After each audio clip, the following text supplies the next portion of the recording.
You got into the safety business because you wanted to protect people, but somewhere along the way the job started controlling your time, your schedule, your priorities, even your income potential. What if the expertise you've built over the years in the field can give you something more? More freedom, more control, more ownership of your future. I'm Sheldon Primus, the author of 7 Steps to Starting a Profitable Safety Consulting Business and the host of the Safety Consultant Podcast, with more than 350 episodes helping safety professionals become consultants and grow their career. Consulting changed my life. In fact, I'm a full-time RVer, and one consulting contract paid for my home I live in today. Now, I help safety professionals build their own consulting practice through bi-weekly coaching calls, accountability, and personal guidance. But this program isn't for everyone. Start with the Consultant Readiness Audit at sheldon.coach. What if everything we thought we knew about safety was just interference? From the host of the Rated R Safety Show and the founder of Safety FM comes the complete Signal Transmission Trilogy, now available in one powerful edition. Safety, in my opinion, the book that started the conversation. Safety Mutation, where the boundaries of culture, systems, and belief begin to break. And now, Safety Transmission, the final piece of the signal. For the first time, all 3 books are together in one volume. The Signal Transmission Trilogy, Complete Edition. This isn't just about compliance. It's about consciousness. It's about decoding the way we think, lead, and live, inside and outside the system. Whether you've been following the signal since the beginning or you're just now tuning in, this is the version to own. Search Signal Trilogy on Amazon or visit safetyfm.com to get your copy now.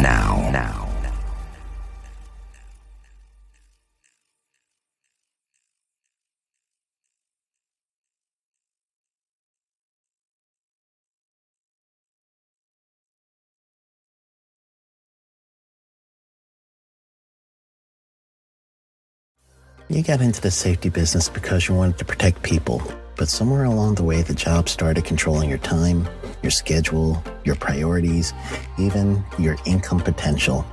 What if the expertise you've built over the years in the field can give you something more? More freedom, more control, more ownership of your future.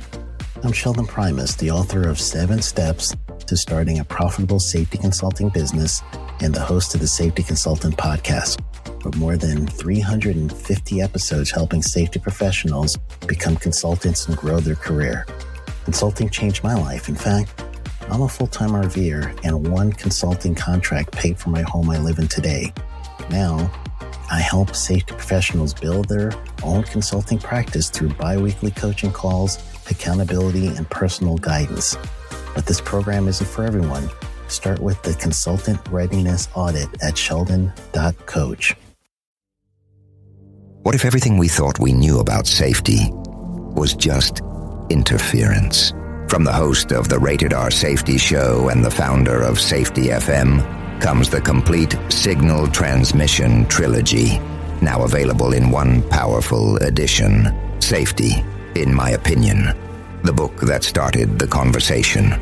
Safety Mutation, where the boundaries of culture, systems, and belief begin to break. And now, Safety Transmission, the final piece of the signal. For the first time, all 3 books are together in one volume.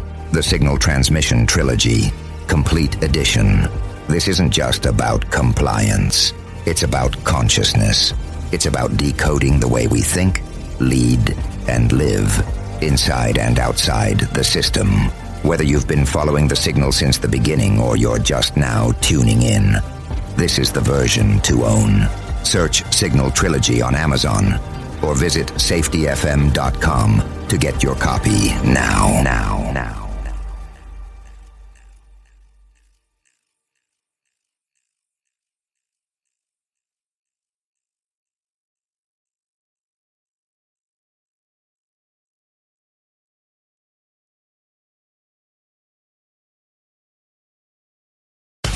Let's start using cutting-edge warp speed 5G technology with your cell phone. Let me tell you about my friends at mobilemobile.io. They have an ultra-fast 4G LTE and 5G network that covers 99% of Americans. So they've got you covered everywhere. Think about it for a moment. You have the opportunity to take a test drive for 10 days with unlimited talk, text, and premium data.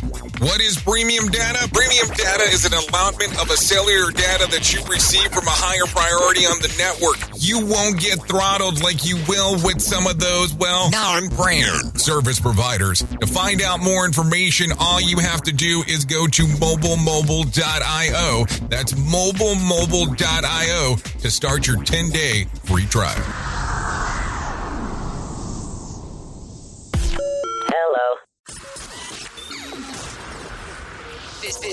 This show is brought to you by Safety FM. Well, hello and welcome to the Jay Allen Show. So hopefully everything is good and grand inside of your neck of the woods. So let me tell you what we have planned for today. Today I get to have the lovely opportunity of having a conversation with Danielle Dao. During our conversation, she's going to tell us a little bit about her career, how she got involved with safety, and something that has occurred that changed her life forever. Let's not hold up for too long. Let's get this conversation started with Danielle Dao right here on The Jay Allen Show. The Jay Allen Show is streaming now on safetyfm.live. Let's start off with the simplest question of them all, the most difficult and the simplest. How did you get involved inside of this world of safety? Because I think that that's always the most interesting aspect on when we first start off, because most people don't start off because this is what they're looking to.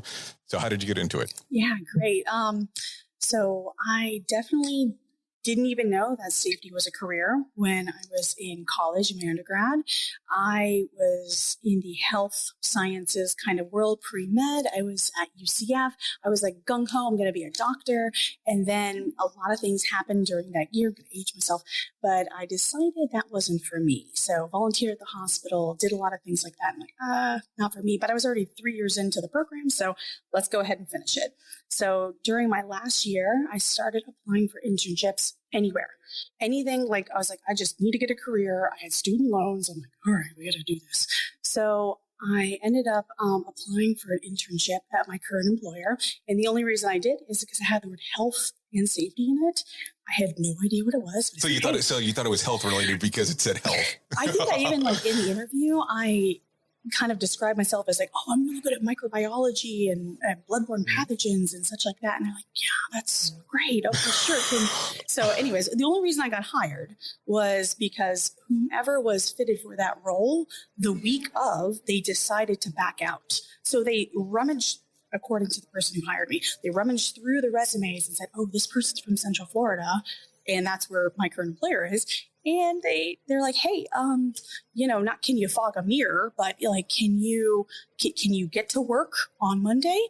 Like a lot of career aspirations there. Can you make it to where we're at? Yeah. They're like, okay, well, there's some orientation this Saturday. Can you show up?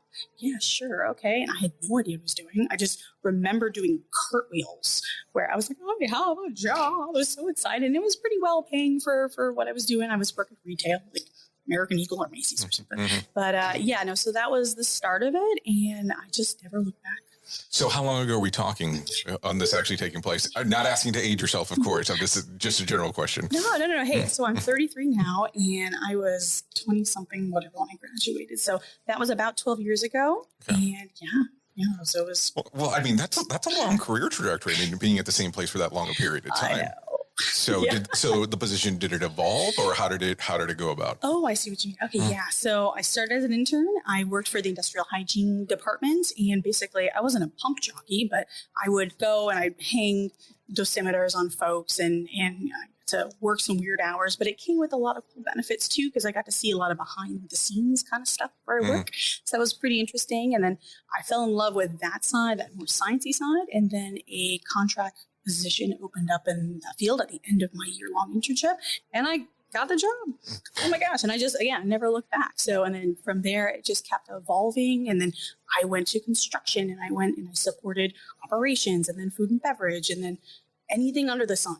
Like, it was just all over the place. So although I've only worked one place for about 12 years, I think I've worked almost everything. I don't think there's nuclear there, but there is or oil and gas, but there is there's utilities, there's everything. Mm-hmm. So, I mean, it's one of the larger employers for the area, but let's talk about that for a moment, because it's not quite exactly health that you were looking to. So as you get into it, how does this change for you? How do you look at this and go, this is not exactly what I wanted? I mean, to an extent when you first started off. So how did the love come about? Oh, I see what you mean. Yeah. So I think I'm just in love with public health in general. So I think everybody, once I found out that this career kind of exists, I said, hey, everybody deserves to go home with their fingers and toes, all that kind of thing. But I also believe everybody desires or deserves to retire happy and healthy. If you're going to work 30, 40, whatever years at a company, you deserve to go hang out with your grandchildren with a full set of lungs and all like that. So, yeah. So it's just public health in general. And I think it's really important. And, we rely on folks, frontline workers, to do all sorts of things, trucking sort of stuff. And if I can help with that, that sounds good. So when you look back now and you know that you started off your career with, you wanted to do medical, it didn't quite end up that way. No. Do you ever look back and go, I should have continued, or how do you look at it?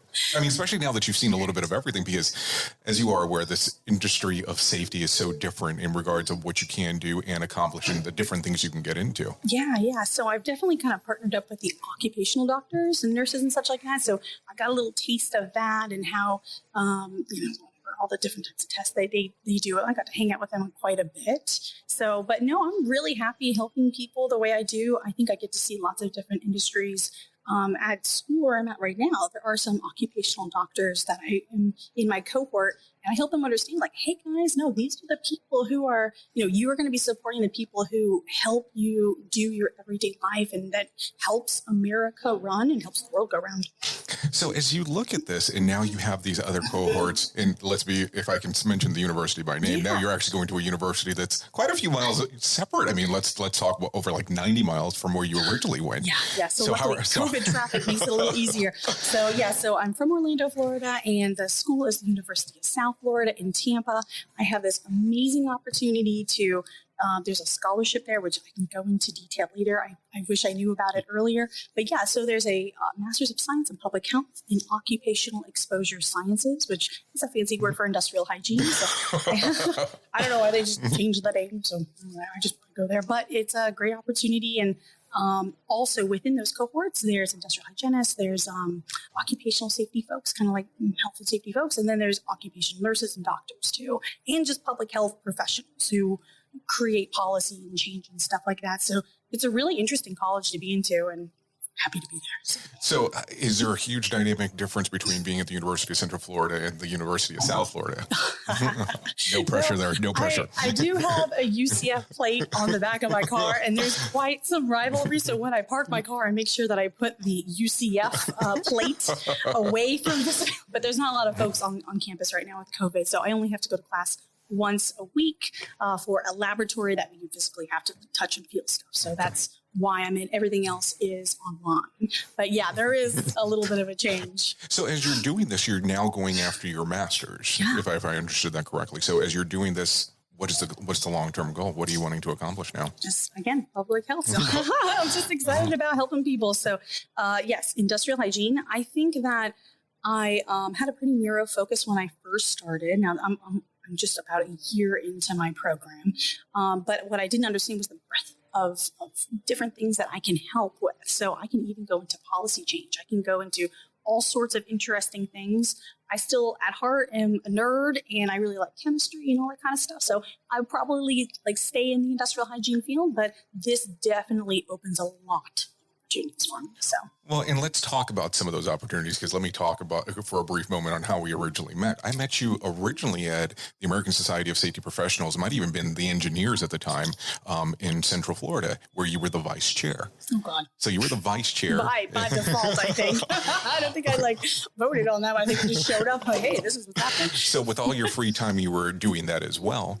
And then essentially you got moved to the president position, or voted into the president position. Now, there's kind of a weird twist to that story. but also at the same time with the employer that you're at the time, you got promoted right close to the same timeline. I did. So you did not step into that position. And I think it's okay. So that's something I've learned now, that if it was something I could tell myself in my early career, it's okay to say no. I think I did put some time and effort into it. And I think there was someone was able to backfill me. So it wasn't, I don't think I was leaving you all behind right now. Now, maybe that person who backfilled me is a little upset with me, but I think she did a good job. And so that was a lot of fun, but it was okay to say no. I got an opportunity to go onto a construction site, and it was definitely a new bound for not just my resume, but, just learning about safety, plus I was building roller coasters. So as you look at that for a moment, because some people really take a look at that position of the chair, being the president of an organization. Yeah, it's of course that's a thing. I know it's a huge thing. I mean, some people, that's their whole goal in their career, and you're able to walk away from it. How did the whole thought process come about? Because I would imagine there has to be some level of pressure at the same time too, in regards of, okay, I got this. It's an elected position, so you get elected into it, and then all of a sudden you go, I want to focus on my career. There's nothing wrong with it. So I just want to make sure that I'm clear. How did you go through the process of determining that you didn't have enough time? And I mean that in a good way, because that could probably come across wrong at the same time too. Yeah, no. So I definitely wanted to branch out in my career. Yes, that was a great opportunity and such like that. But I think that my, speaking in front of a room full of people, perhaps I'm not the best, but maybe I'm a little bit better than construction safety. And that was definitely something that I wanted on my resume, that I wanted the experience. So I kind of weighed out what skills would I get from one versus the other. And I said, hey, construction, I need to get my butt in there. Now, I did it. I'm good. So it was hot. It was, enriching a learning experience. I'll put it that way. But I'm pretty excited to go back into just industrial hygiene, but those construction jobs where in my employer doesn't open up every day. So that was an opportunity for me to go there. So I want to make sure I spread my time correctly. Okay. So did you have any sleepless nights when you were going through the process? I mean, because I'm always interested on the backside, because I did feel pretty bad. Yeah, no, I felt horrible, but I told myself, look, this is a volunteer organization. Again, I don't think I left them high and dry. Oh, no. I don't think you did. Somebody, oh no, you're not. Yeah. No, but I was like, no, this is an opportunity for me. So. Yeah. Well, I like how you're taking it, because most of the times when I would have that conversation with someone in regards to not doing X, they would go into some kind of deep story. You're just, no, I made the decision, and I'm content with my decision. That's right. Good, because I always hate when people go through that whole what if. Don't go. Yeah, what if trains? Oof, I've had too long in my life. I'm good now. I'm too old for that.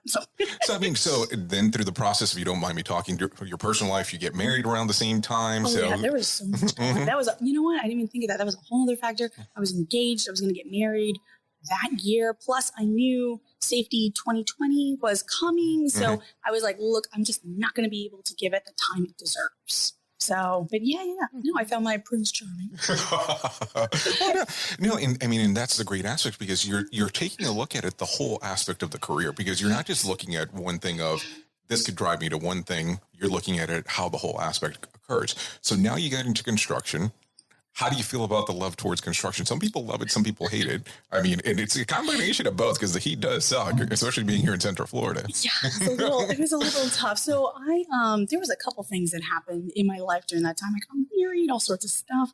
I love that I can point at structures now in a construction site, and I actually know what it is.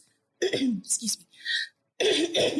But I also got diagnosed with a pretty rare disease during that time, and the medication that I need to for the rest of my life now, it was giving me migraines. So I was just incredibly ill. Again, that was another, I'm not providing value. So I politely asked to kind of bow out. I said, look, this isn't the right fit for me. I actually took a step down. So, because that was a promotion for me. So, but I said, look, my health and wellness, I got to figure this out. And yeah.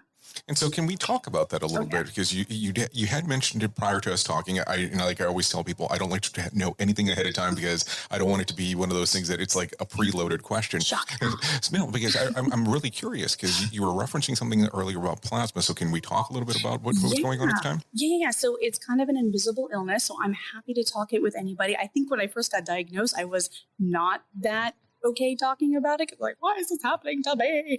But in a nutshell, there's a large part of my immune system that it just doesn't exist. So if you've heard of Bubble Boy before, a long time, it's not that severe, but it's on that spectrum. So it is a primary immunodeficiency called common variable immunodeficiency, CVID.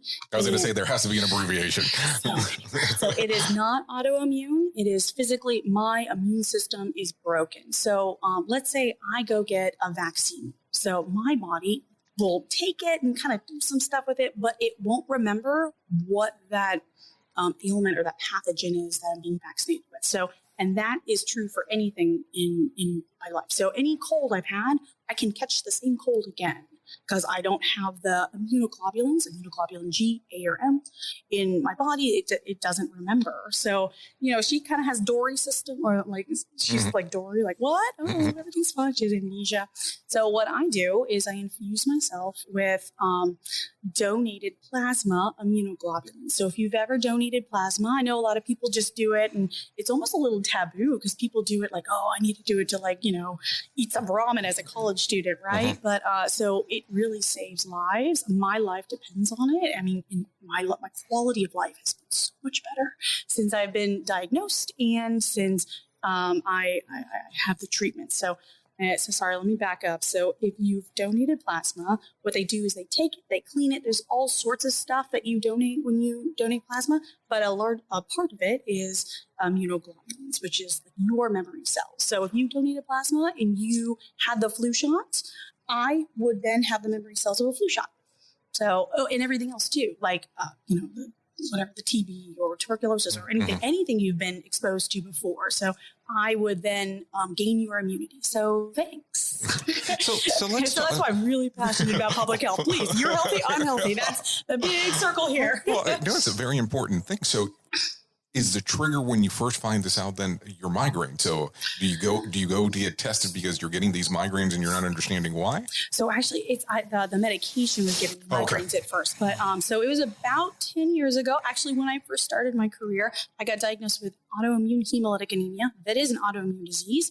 It has something to do with your memory cells again, where your own immune system was attacking my red blood cells. So I was very anemic. Long story, got better, in remission, all good. But from that point on, about 10 years ago, I just never got better in as far as like catching colds. Like I was always that sick kid, and I would use almost every one of my sick days. And I remember some of my leaders looking at me like, "What is wrong with you?" This sounds horrible. I got pink eye 3 times in 1 year. And I was like, what is wrong with me? And I was working with the public. So I was like, maybe with all the kids or something. Like I thought I washed my hands enough. Turns out wasn't my fault. It's just my body doesn't have an immune system. So it took 10 years to get diagnosed. And then after taking, it just got progressively worse. It was the year before I got married. I think I was on 13 antibiotics in 1 year. I had my doctor on speed dial. Like, just, hey, I need help. Like, I need another antibiotic. Let's do this again. And I just blamed all my allergies the whole time. It was mostly upper respiratory. It wasn't anything like MRSA, thank God. A lot of people who have this get very, very ill, unfortunately. So, but yeah, so I started taking the medication, which is, it's not medication, it's plasma therapy. So like I have to infuse it at home. There's a pump involved. It takes some time out of my day, but again, it's a gift. It's scary because it's a blood product. So we are raised to know that bloodborne pathogens are scary, right? You don't touch those. So, but it took a little bit of a journey to figure out that this is a gift. Obviously, it's cleaned by the manufacturer and it's all safe and regulated by the FDA. And now I'm to the other side where it's a gift. And if I can talk to anybody about what the disease is, because I'm sure it goes undiagnosed quite a bit. It's pretty rare. It's 1 out of 50,000. So there's not that many people who have it, but there's still some.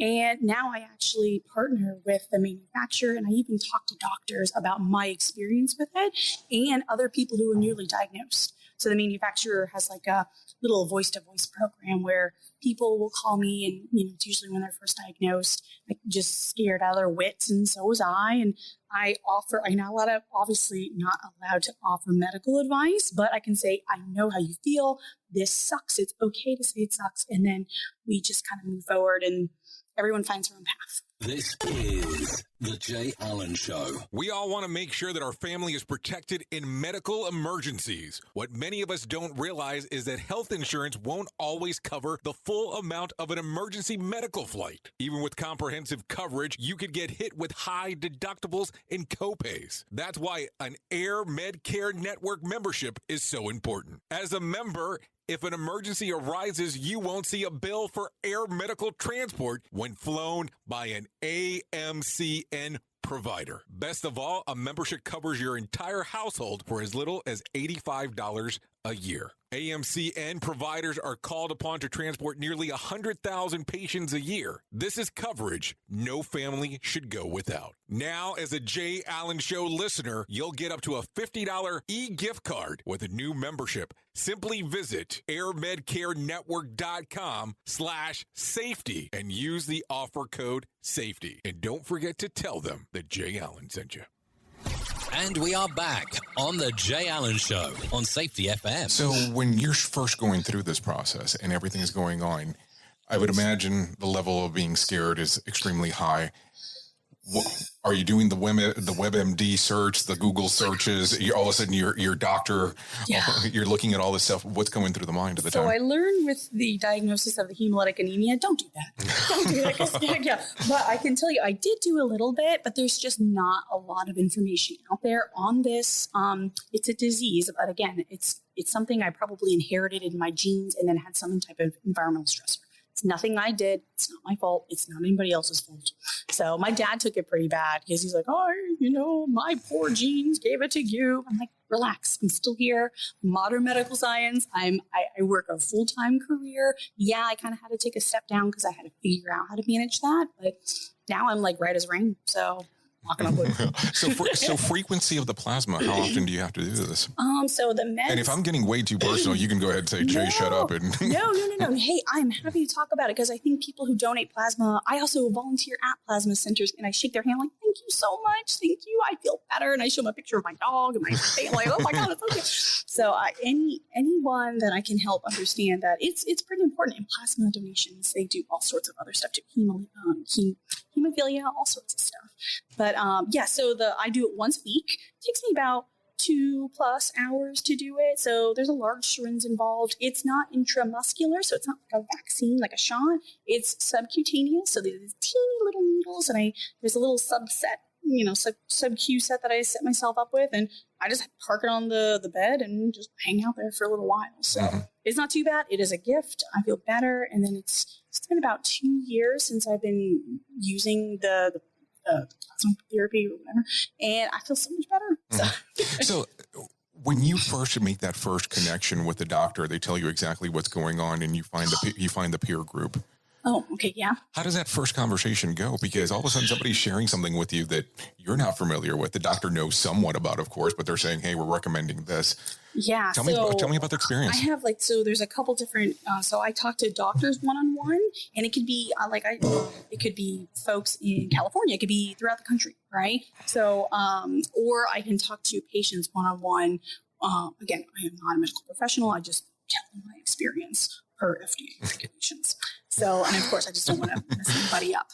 But when I was first diagnosed, the doctor was horrendous. So it was a life-changing moment for me. And it was pretty scary. And he quietly walked into the room. Again, I thought this was all my allergies. So I went to an allergist and they tested me for everything. They're like, oh, you're not allergic to anything, but keep taking your Zyrtec. Good luck. So I'm like, okay.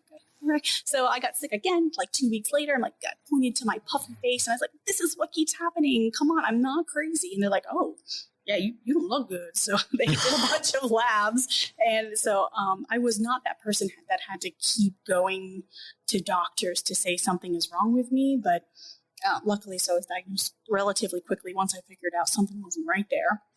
And so the doctor who diagnosed me came in through basically a brochure of a nonprofit organization who supports folks with primary immunodeficiencies like the one I have, threw it on the gurney and said, hey, I'm diagnosing you with this chronic condition. you need to have this medication as soon as possible. You may die. If you don't take this, you may die, blah, blah, blah. And I was like, also very personal. Sounds like a great approach. Read the brochure. Yeah. He literally said, Google your disease. I want you to go and I want you to look at this. And now that nonprofit organization does do a really good job. They make all the information really palatable to just the public and such. It was really easy for me to be able to talk about it, but I was in shock. So, and then he literally was circling the patient room and was about to leave. He was like, no, help me get my arms around this. Does this affect if I can have a family?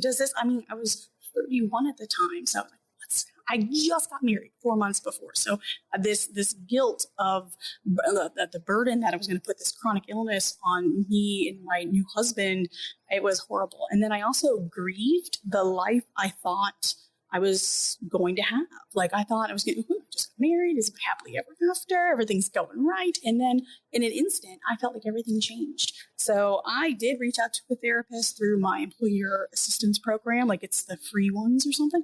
And it really helped. So yeah, I know there's a bit of a taboo for some folks reaching out to a therapist, but if you need help, go for it. So I did, and we talked about it. And I think within 4 sessions, we ran out of things to talk about. So when you look at that now, is that something that you would recommend if somebody was actually coming up with a disease that all of a sudden they have that? Would that be the first thing that you would tell them to do? Yeah. So I think what I didn't understand was I was feeling the sense of grief that I was like, why am I so sad? And obviously I was scared. It took a little while for the insurance to clear the meds. The meds are incredibly expensive. So, and you don't have to whisper. You should say that louder. They're so expensive. I think it's something around $6,000 a month or something without insurance. That's a list price. So obviously there's copay assistance programs and all sorts of interesting things that I can do. But so that was incredibly scary. But I think a lot of people are afraid to reach out to a therapist. My parents have never taught us to talk about our feelings or anything like that. But it was good to just be able to articulate what was bothering me. And once I was able to identify that, then I was able to just kind of all right, here's what I'm going to do moving forward. It's going to be better. And then that 0 to hero moment was about 6 months after I started the therapy. And then I saw on a sheet of paper that the immune system parts that they were looking for skyrocketed. And it was back where it was supposed to be. And then another 6 months passed and I realized, oh my gosh, I haven't even been on an antibiotic this whole year. So it was amazing. So what's the experience relationship wise at the time? So you're going through this, you and your husband are going through this journey together. You're just married, you find this out. And I would imagine he's your support system. How is the interaction then? It's just the sweetest. Yeah. So my husband, I love him very much. He actually works not with me, but he works at the same place. And a lot of folks know him as being very salty. And he can be very he's a vet. So not a veterinarian.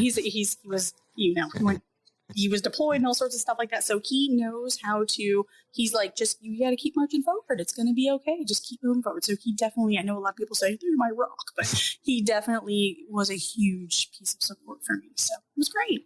So as he's looking through this, I would imagine he's going through a lot of the emotional experiences at the time. It's new. You're not sure what's going to happen.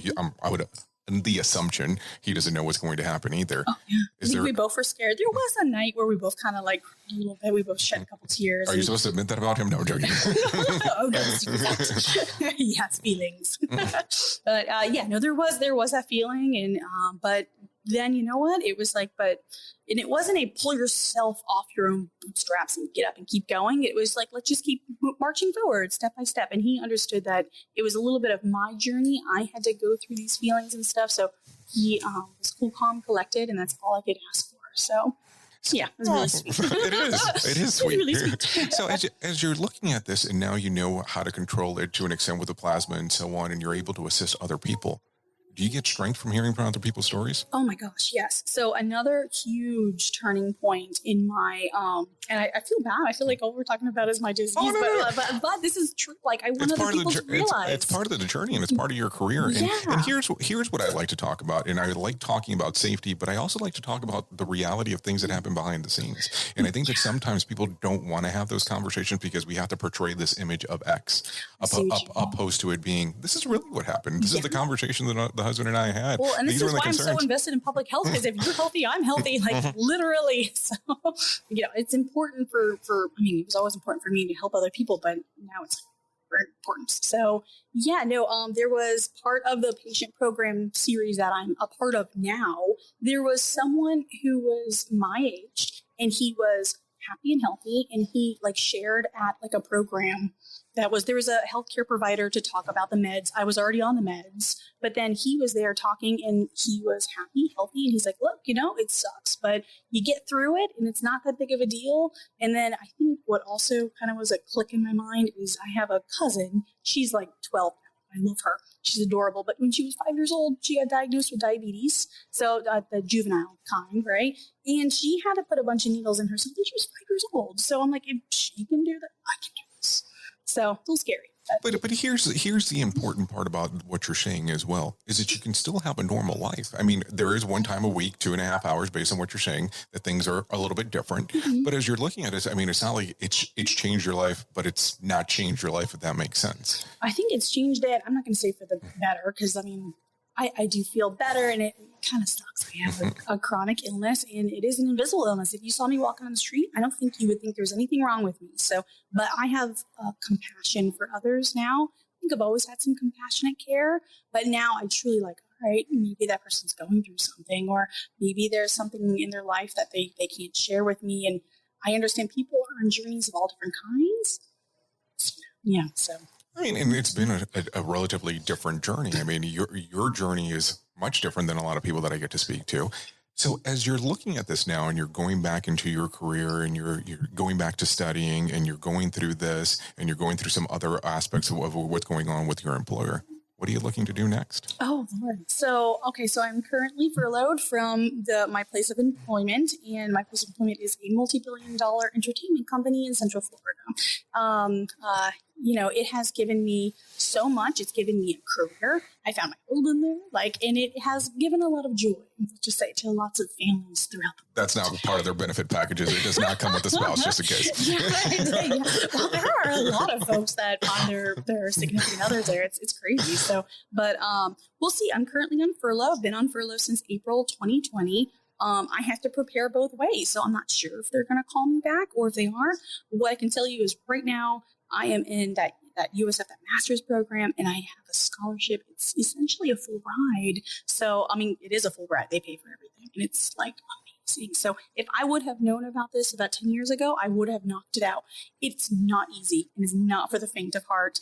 But if anybody is interested, maybe I can give you a link to where. Oh, please. And you could put it in the show notes or something. But I wish somebody would have told me I'm one of 2 people in the class. So, and I don't know what the actual stats are. I think it's they can take up to 10 people, but it's fully funded by NIOSH. Mm-hmm. The government wants us to help public health, and whatever that looks like. There's all different kinds of scholarships they have there, but it is part of the Education and Research Center. So some universities participate and some don't. I am part of the Sunshine Education Research Center. Again, I'm going to send you the link of what that looks like and stuff. But how did you find it? Oh my gosh! Again. Just fell into it. So someone who I work for, her daughter and a coworker of mine went through the program. And I was like, wow, that's great. I really wish I, could do that and whatever. But again, I have some student loans that I definitely didn't want to tack on any more student loans to that, to what I currently have. And they were kind of coy about I don't know why they were coy about how much the costs were and stuff, because you do have to apply, you do have to meet some credentials and stuff. But essentially the folks there urged me to just drive over there and go talk to the guy. That's literally what I did. So I just during work one day, I had a reason to go over there. I had to drop off a piece of industrial hygienic equipment that we were donating to them. But while I was there, I made sure to speak to the program advisor and said, hey, I would love to do this. This is great. And essentially there you go. So after the master's, are you going for the doctorate? Oh, I'm not as cool as you. I'm not that cool. I don't know. We'll see. I don't know. This really is, I think my undergrad, and maybe you can also agree with this too. My undergrad, I just did the classes to knock it out. And I just wanted to get out and start working as soon as possible.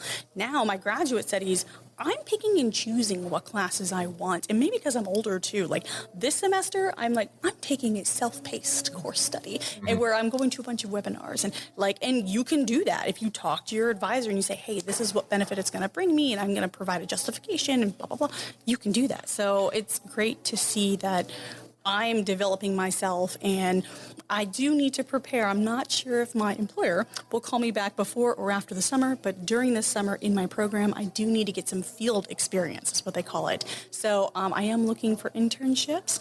If you know any good ones, let me know.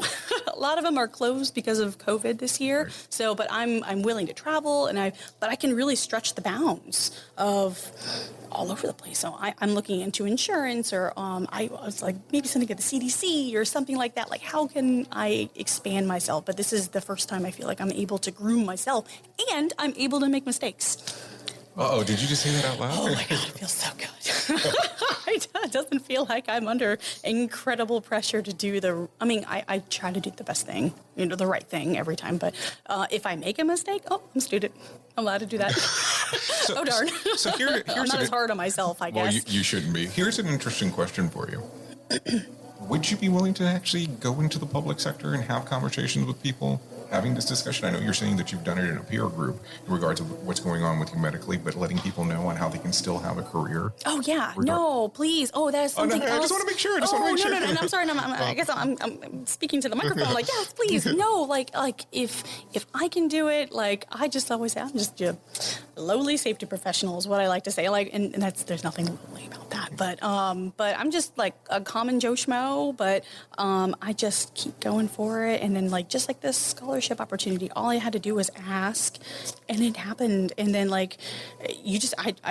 there's so many times in my career that I've learned that all you have to do is just kind of raise your hand and say, hey, well, can I join? Can I have some fun over there too? And maybe that's a whole other separate discussion because I think that sometimes people don't realize that. Okay. In regards of sometimes all you really have to do. Perhaps I'm rambling back and forth. No, you're not. Okay. No, you're not rambling. But it's sometimes people tend to forget that is that if you don't ask the question to do X, you don't know that X is available. Oh my gosh. I know. Yeah. It's come on. So I always, I don't know. I've never been quiet. I would have never gathered that. And I've never had a problem picking up the phone and calling somebody. And I think a lot of folks have oh, maybe I should just email them first or no, I'll just pick up the phone, call. Hello. How's it going? I need help. If you just say, hey, I need some help, usually people are like, okay, especially in our career, because people are out there to help other folks. So I've had many mentors that way. And I don't necessarily have one person I look up to. I have a bunch of different mentors, and I'm like, I like this piece out of you, but I don't like that piece out of you, and don't do that or do that. So, yeah. Anyways, so as you say, a lot of mentors. Who comes to mind when you use that term? Just a lot of interesting coworkers that I have, and I think the way that my business is set up, we, safety, are a separate organization, but I'm like a dotted line to whichever line of business or executive that I'm supporting at the time. So sometimes it's not even folks in the safety organization. It's someone working on the front lines. It's somebody who is in the engineering field, and then I get to just kind of see what they do on their side. I get to kind of peek over the fence. Yeah, I would say lots of folks. I can't put my finger on one, but there's lots of pretty cool people out there. So I'm going to ask you a strange question. Book that you would recommend for people to read that want to get into this career? Oh, geez. A book. Oh, my God. You can say audiobook. It's perfectly fine. How about Driven to Distraction?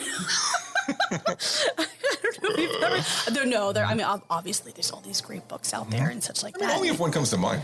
No force here at all. My brain is completely a mess right now. But one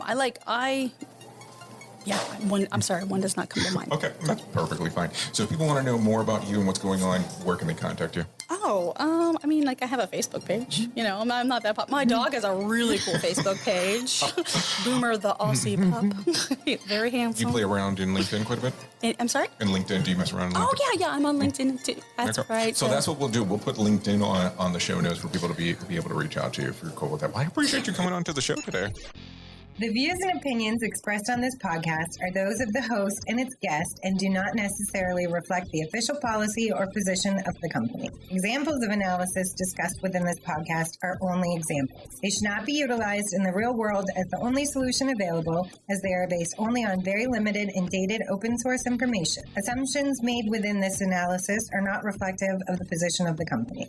No part of this podcast may be reproduced, stored in a retrieval system, or transmitted in any form or by any means, mechanical, electronic, recording, or otherwise, without prior written permission of the creator of the podcast, Jay Allen. Want more of The Jay Allen Show? Go to safetyfm.com. So, do you feel like you're missing out on what everyone is starting to do now, that live streaming thing, and you don't know where to start or what to do? I have the resource and the information to provide to you in regards on how you can stream onto 40 social media platforms all at one time. Yes, that's 40 social media platforms all at one time. All you'll need to do is go to safetyfm.com/1. That's safetyfm.com/1. That's ONE. So just in case, and you'll be able to start live streaming just like you're hearing people starting to do right now, up to 40 social media platforms. You got into the safety business because you wanted to protect people, but somewhere along the way, the job started controlling your time, your schedule, your priorities, even your income potential. What if the expertise you've built over the years in the field can give you something more? More freedom, more control, more ownership of your future. I'm Sheldon Primus, the author of 7 Steps to Starting a Profitable Safety Consulting Business and the host of the Safety Consultant Podcast, with more than 350 episodes helping safety professionals become consultants and grow their career. Consulting changed my life. In fact, I'm a full-time RVer, and one consulting contract paid for my home I live in today. Now, I help safety professionals build their own consulting practice through bi-weekly coaching calls, accountability, and personal guidance. But this program isn't for everyone. Start with the Consultant Readiness Audit at sheldon.coach. What if everything we thought we knew about safety was just interference? From the host of the Rated R Safety Show and the founder of Safety FM comes the complete Signal Transmission Trilogy, now available in one powerful edition. Safety, in my opinion, the book that started the conversation. Safety Mutation, where the boundaries of culture, systems, and belief begin to break. And now, Safety Transmission, the final piece of the signal. For the first time, all 3 books are together in one volume. The Signal Transmission Trilogy, Complete Edition. This isn't just about compliance. It's about consciousness. It's about decoding the way we think, lead, and live, inside and outside the system. Whether you've been following the signal since the beginning or you're just now tuning in, this is the version to own. Search Signal Trilogy on Amazon or visit safetyfm.com to get your copy now.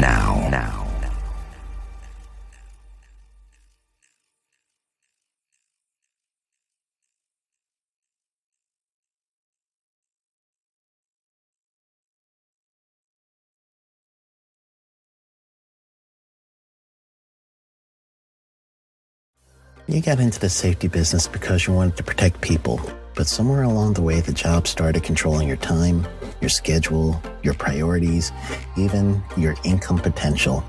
What if the expertise you've built over the years in the field can give you something more? More freedom, more control, more ownership of your future. I'm Sheldon Primus, the author of 7 Steps to Starting a Profitable Safety Consulting Business and the host of the Safety Consultant Podcast, with more than 350 episodes helping safety professionals become consultants and grow their career. Consulting changed my life. In fact, I'm a full-time RVer, and one consulting contract paid for my home I live in today. Now, I help safety professionals build their own consulting practice through bi-weekly coaching calls, accountability, and personal guidance. But this program isn't for everyone. Start with the Consultant Readiness Audit at sheldon.coach. What if everything we thought we knew about safety was just interference? From the host of the Rated R Safety Show and the founder of Safety FM comes the complete Signal Transmission Trilogy, now available in one powerful edition. Safety, in my opinion, the book that started the conversation. Safety Mutation, where the boundaries of culture, systems, and belief begin to break. And now, Safety Transmission, the final piece of the signal. For the first time, all three books are together in one volume. The Signal Transmission Trilogy, Complete Edition. This isn't just about compliance. It's about consciousness. It's about decoding the way we think, lead, and live, inside and outside the system. Whether you've been following the signal since the beginning or you're just now tuning in, this is the version to own. Search Signal Trilogy on Amazon or visit safetyfm.com to get your copy now.